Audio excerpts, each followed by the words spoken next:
কি দেখে কি ভাবতেছেন এটা আবার কিসের পুটলি? পুটলি ঠিকই, কিন্তু কোনো কাপড়ের পুটলি না, এটা হচ্ছে মোমোর পুটলি। আর এত সুন্দর মোমোর পুটলি কীভাবে তৈরি করেছি আজকের রেসিপিতে শেয়ার করব। আসসালামু আলাইকুম।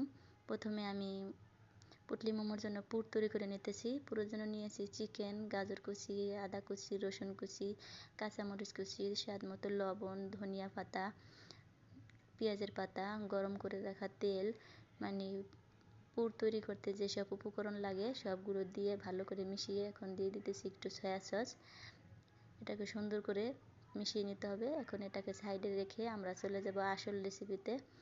এখানে নিয়েছি 1 কাপ আটা, হাফ কাপ কর্নফ্লাওয়ার, স্বাদ মতো লবণ। উপকরণগুলো ভালো করে মিশিয়ে এখানে আগে থেকে বিটরুটের রস আমি ব্লেন্ড করে রেখেছিলাম, সেই রসটা দিয়ে আমি একটা ব্যাটার তৈরি করে নেব। আর অল্প অল্প করে দিতে হবে, একসাথে সব দেওয়া যাবে না। দেখেন আমি কিন্তু অল্প অল্প করে দিয়ে ব্যাটারটা তৈরি করে নিয়েছি।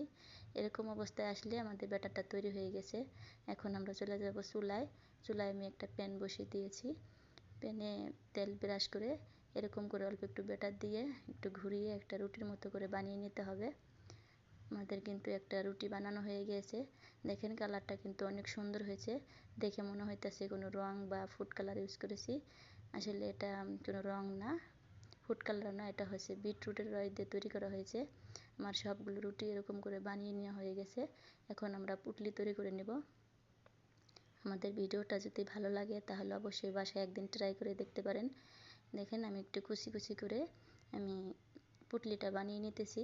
আর বাঁধার জন্য নিয়েছিলাম নারিকেলের পাতা। নারকেলের পাতা দিয়ে সুন্দর করে আমি একটা পুটলি বানিয়ে নিয়েছি। এরকম করে সবগুলো পুটলি আমি বানিয়ে নেব। আর আমাদের ভিডিওটা যদি ভালো লাগে তাহলে অবশ্যই লাইক, কমেন্ট, শেয়ার করে দেবেন। এটা 10 মিনিট ভাপে দিলেই খাওয়ার জন্য উপযোগী। আল্লাহ হাফেজ।